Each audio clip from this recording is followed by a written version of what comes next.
Bonjour à tous. Dans cette capsule, on va continuer la correction des exercices de la leçon équilibre d'un corps solide soumis à deux forces. Et notre exercice aujourd'hui, c'est l'exercice 18 de la page 109 du manuel Étincelle. Cet exercice est intitulé Plaque en équilibre.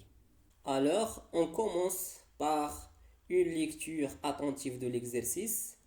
On a une plaque S très légère, c'est-à-dire d'une masse négligeable, est en état d'équilibre.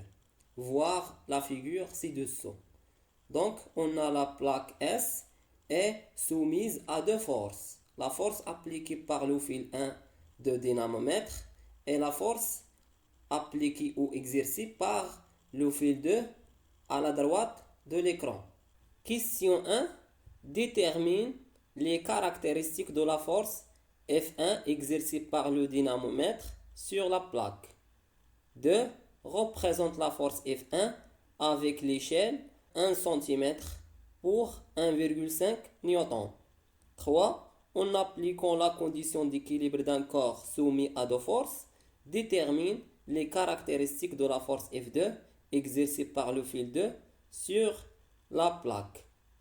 Question 1. Détermine les caractéristiques de la force F1 exercée par le dynamomètre sur la plaque. Alors, les caractéristiques de F1 sont le point d'application, c'est le point de contact entre le fil 1 de dynamomètre et la plaque S.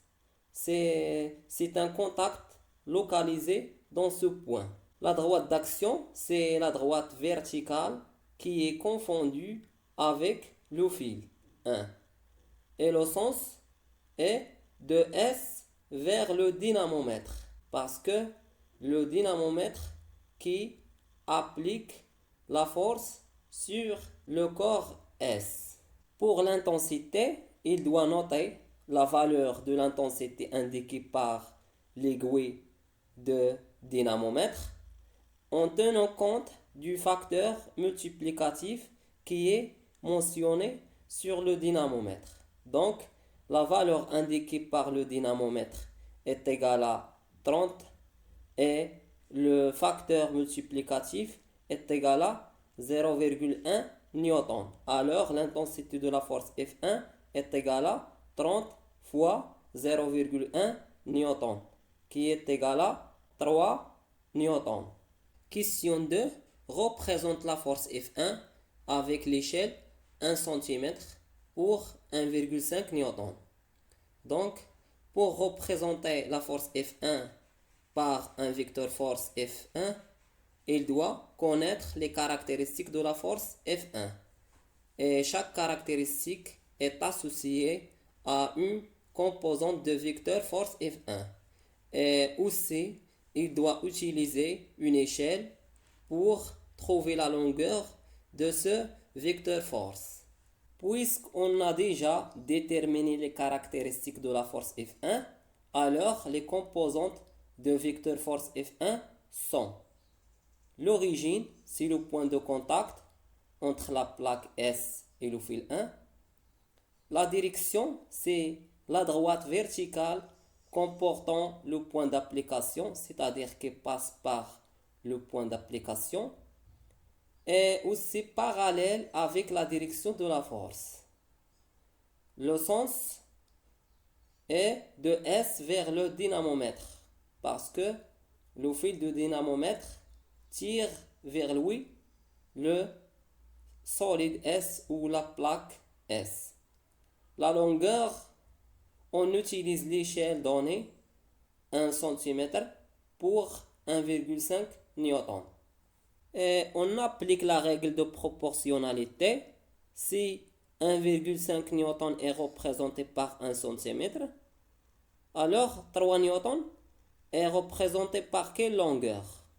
On pose cette longueur x inconnue en centimètres et on applique la règle.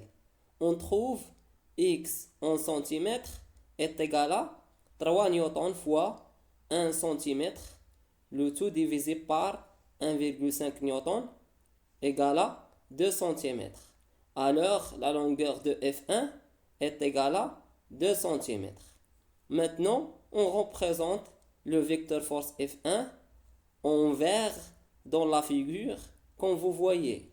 La question 3, en appliquant la condition d'équilibre d'un corps soumis à deux forces, détermine les caractéristiques de la force F2 exercée par le fil 2 sur la plaque.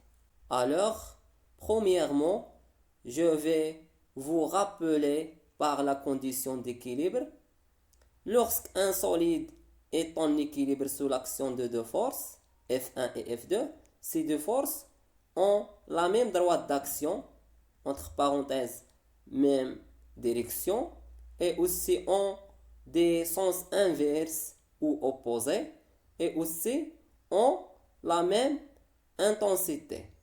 Donc, les caractéristiques de F2 sont le point d'application, c'est le point de contact entre le fil 2 et la plaque S, parce que la force F2 est une force de contact localisée.